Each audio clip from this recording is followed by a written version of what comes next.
My name is Clara Bennett. I am 58 years old, and for the past 20 years, I've worked as a senior executive at a multinational company in Seattle. To most people, I'm just another quiet woman who keeps to herself. They see the small apartment, the old car, the modest clothes, and assume I live an ordinary life.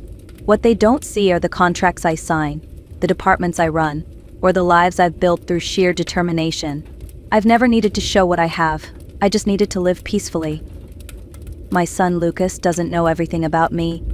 He knows I work in an office, that I'm comfortable, but he's never seen the numbers or the scale of what I do.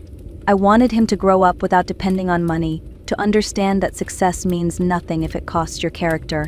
When he got married to Samantha Reynolds 3 years ago, I saw how much he wanted to fit into her world, a world of luxury, noise, and people who talk too loudly about their wealth. One Tuesday evening, while I was finishing up a report, Lucas called. His voice sounded tight, polite, almost formal. "Mom, Samantha's parents are visiting from New York. They'd love to meet you. We're having dinner at La Maison downtown this Saturday." Something in his tone made me pause. It wasn't excitement, it was nervousness. I asked, "Do they know anything about me?" There was a short silence before he said, "I told them you work in an office and that you like simple things." Simple. That word lingered in my mind long after we hung up. My son, the boy I raised to see value beyond appearances, now feared I might not look impressive enough. That night, as rain drummed softly against my window, I made a decision.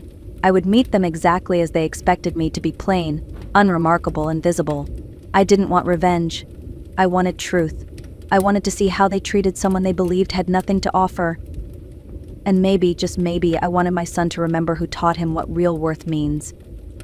Saturday arrived wrapped in gray clouds and drizzle, the kind of quiet rain that seems to wash everything clean. I woke early, brewed coffee, and stood before my closet.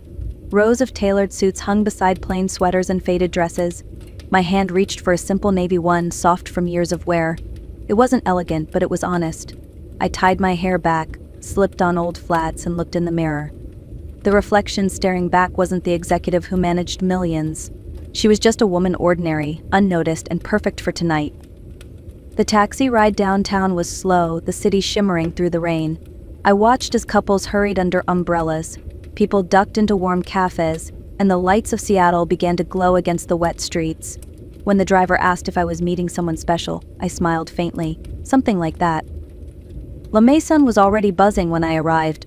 Waiters moved gracefully between tables, laughter floated over clinking glasses, and the air smelled of rosemary and expensive wine. Lucas stood near the entrance, checking his watch. His face softened when he saw me, though his eyes carried a flicker of concern. "Mom, you look nice," he said, his voice tight with politeness. Samantha greeted me with a brief hug, careful not to wrinkle her dress. "So glad you could make it, Mrs. Bennett." Her tone was kind but distant. Then came her parents, Veronica and Charles Reynolds. They were exactly as I imagined, elegant, confident, and used to being admired. Veronica's diamonds sparkled as she offered her hand, her smile smooth and practiced. "It's such a pleasure to meet you," she said. "Samantha tells us you live quite simply." I nodded, matching her smile. "Simplicity suits me?" As we sat down, the conversation flowed easily on their side. They spoke of vacations, art galleries, and renovations on their third home. When they turned to me, the questions were sharp and polite, like needles wrapped in silk. "Do you manage to cover your bills alone? It must be hard living by yourself." I answered each one with calm politeness. Then Veronica leaned in slightly, voice syrupy sweet. "Lucas has such a generous heart. If you ever need help financially, dear, we'd be happy to assist. Maybe a small allowance each month." I looked at her, smiling gently. "How thoughtful," I said. Inside, I could feel the first stirrings of something deeper, quiet, steady, and waiting. For a moment, no one spoke. The air between us felt heavy, almost fragile. Lucas lowered his eyes, shame flickering across his face. Samantha shifted uncomfortably, her fingers tracing the edge of her napkin. Veronica's smile remained, but her tone softened as if she were speaking to a child. "We just want to make things easier for you, Clara. Perhaps $700 a month, just enough to help with expenses. Lucas and Samantha shouldn't have to worry." I set my fork down quietly and looked at her.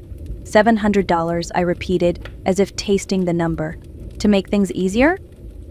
She nodded. clearly pleased that I hadn't taken offense. Yes, dear. We know how difficult it must be to manage on your own. Across the table, Charles added, we're fortunate and we believe in helping those who have less. Those who have less. The words landed softly, but they cut deep. I looked at my son, my boy, who once beamed with pride every time I achieved something, who now sat silently, letting others decide my worth. I smiled. That's very kind, I said. Then I leaned back slightly. Out of curiosity, how much did you contribute to their home? Veronica blinked, surprised by the question. Oh, $40,000 for the down payment, and $15,000 for the honeymoon, Paris, of course. I nodded slowly. $55,000. That's about what I make in a single month. The table froze. Charles frowned. I'm sorry? I said. I continued evenly. That's about my monthly income. I'm a regional director at Titan Technologies. I manage operations across 5 states. The people I work with don't measure character in dollars. The color drained from Veronica's face. Samantha's eyes widened. Lucas whispered, Mom. I looked at him gently. You didn't lie, son. You just forgot that simplicity isn't the same as lack. I reached into my bag and took out my corporate card, placing it on the table. Dinner's on me, I said softly. Consider it a courtesy from the woman you thought needed your charity. The waiter appeared, unsure, as the entire table sat in stunned silence. For the first time all evening, I didn't feel small. I felt seen. Outside, the rain had softened into a fine mist. I stepped out of the restaurant before anyone could follow, the chill air brushing against my face like a quiet applause from the night itself. My breath came steady, unshaken. I hadn't raised my voice, hadn't humiliated anyone, but somehow, the truth had done it for me. The valet offered to call a cab. I nodded, thanking him with a small smile. A few moments later, a yellow taxi pulled up, headlights cutting through the fog. I slid into the back seat, exhaling slowly as the city lights blurred past the window. The driver was an older man, his eyes kind behind the rearview mirror. Rough night? He asked. Not rough, I said after a pause. Just revealing. He chuckled softly. That's usually how it goes with family dinners. I smiled. You're not wrong. For a while we rode in silence, the sound of the wipers filling the quiet. Then he spoke again. You look like someone who just told the truth and feels lighter for it. His words caught me off guard, but I laughed quietly. You have a sharp eye. He shrugged. I see all kinds of people in this seat. The ones who talk loud about what they have usually look the emptiest when they get out. I nodded. Richness isn't about noise, it's about peace. He grinned at me through the mirror. You must be very rich then. I looked out the window at the shimmering city, reflections of neon lights dancing on the wet pavement, strangers hurrying beneath umbrellas, the hum of life carrying on. For the first time in a long time, I felt an easy calm spreading through my chest. When the cab stopped in front of my apartment building, I paid the fare and added a tip. The driver smiled. Take care, Mom. As I stepped out, the drizzle kissed my face again. I lifted my chin, breathing in the cool air. Tonight hadn't been about revenge. It had been about remembering who I was and knowing I'd never need to prove it again.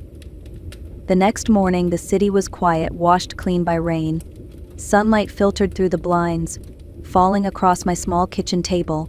I poured myself a cup of coffee and sat down, replaying the previous night in my mind.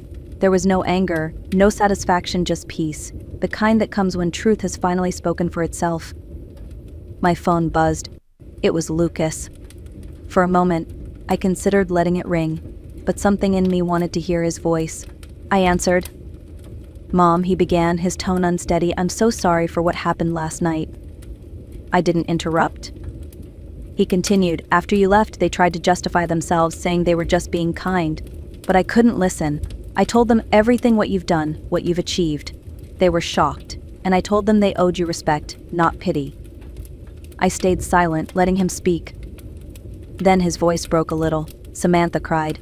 She said she never realized how much she sounded like her mother. She wants to come see you, to apologize.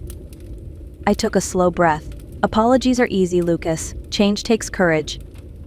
I know, he said softly, but I think she means it, and I want to be better too. There was a long pause. Then he whispered, Mom, I was embarrassed last night, not by you, but by myself. I forgot who raised me. My heart ached at his words, but I smiled. You forgot for a moment, that's all. Remembering is what matters. He exhaled, relief in his voice. I love you, Mom. I love you too, Lucas, I said quietly. But don't say it just to feel better. Live it. After we hung up, I sat by the window, watching the light dance on the wet street below. A group of children ran through puddles, their laughter echoing faintly. Life, I thought, has a way of humbling everyone, some through loss, others through truth. And maybe last night had been both for my son. 3 days later, I heard a soft knock on my door. When I opened it, Samantha stood there, holding a small bouquet of daisies. No makeup, no expensive clothes, just a simple beige sweater and jeans. For the first time, she looked like herself, not a reflection of someone else's expectations. Mrs. Bennet, she said softly, may I come in? I stepped aside. Of course. She walked in slowly, her eyes tracing the small apartment, the worn armchair, the books stacked neatly on the table, the faint smell of fresh coffee. It's cozy, she said, almost surprised. Peaceful. I smiled. That's what I like about it. She set the flowers on the counter, her hands trembling slightly. I came to apologize, she said, her voice unsteady. For the way I treated you and for what I allowed my parents to say. I grew up thinking money defined respect. I didn't realize how wrong that was until I saw you last night, calm, proud, unshaken. I watched her carefully. It's not easy to unlearn what you were taught, I said. But it's brave to start. Tears filled her eyes. I want to change. I don't want to be like them. I don't want Lucas to be ashamed of kindness or simplicity. I nodded. Then begin by listening more than you speak, and by valuing people for who they are, not what they own. The rest will follow. Samantha took a deep breath and looked around the room again. I see now why Lucas loves coming here. It feels safe. For a moment, neither of us spoke. The silence between us wasn't awkward, it was healing. Then she said softly, I hope one day you'll forgive me. I smiled gently. Forgiveness doesn't need time, only understanding. You've already earned it. When she left, she hugged me, genuine, warm, real. I watched her walk down the hallway, lighter than when she arrived. As I closed the door, I whispered to myself, maybe tonight, I wasn't the only one who found peace. Weeks passed, and life settled into a quiet rhythm again. Lucas and Samantha began visiting every Sunday. Sometimes they brought groceries, sometimes just laughter and stories. There were no more awkward silences, no careful performances. It felt natural, like family should. Samantha had changed more than I could have imagined. She no longer wore the mask of perfection. She talked openly about her work, her mistakes, her plans, and every time she laughed, it sounded freer, lighter. One afternoon as we cooked together, she said, You know, Mrs. Bennet, I used to think happiness was expensive. I smiled. And now? She stirred the soup thoughtfully. Now I think it's just quiet. I nodded. Peace is the one luxury most people can't afford because they don't know it's free. Lucas joined us, placing fresh bread on the table. You two sound like philosophers, he teased. Just women who've learned a few lessons, I replied. After lunch, we sat by the window watching the light fade over the city. The air smelled faintly of rain, and for the first time, Samantha reached for my hand. Thank you, she said simply, for not giving up on me. I squeezed her fingers gently. We all stumble when we confuse wealth with worth. The key is to recognize the fall and get up wiser. She nodded, smiling through glassy eyes. I'm learning. Later, as they prepared to leave, Lucas hugged me tightly. Mom, I used to think your silence meant you didn't care. Now I know it meant you were stronger than any of us. I smiled at him. Silence isn't weakness, son. It's power under control. When the door closed behind them, the apartment was quiet again, but this time it didn't feel empty.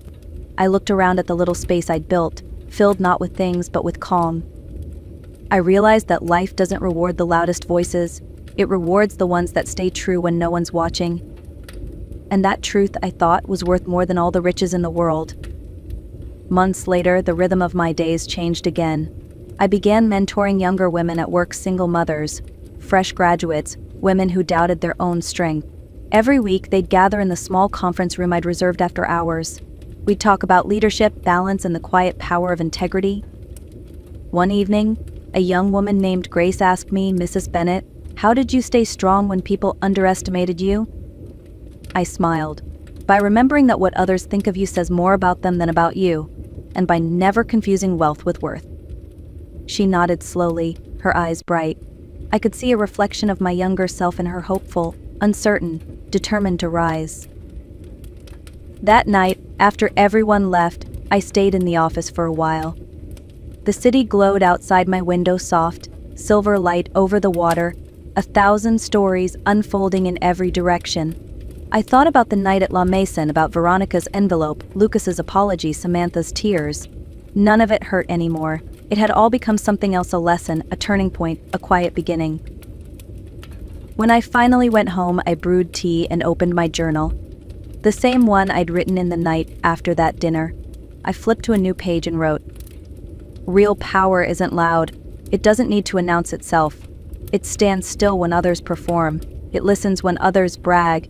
And it forgives when others don't know how." I closed the journal and looked around my apartment. Everything I owned fit into this space, yet it felt abundant. Not because of what was here, but because of what wasn't: fear, noise, pretense. I walked to the window, the cool air brushing my face. Down on the street, people hurried home, carrying groceries, holding hands, living ordinary lives. I smiled. Wealth, I thought, isn't about what fills your house. It's about what fills your heart. And as the lights of Seattle shimmered against the night sky, I knew the truth that had carried me all along. Money fades. Dignity doesn't.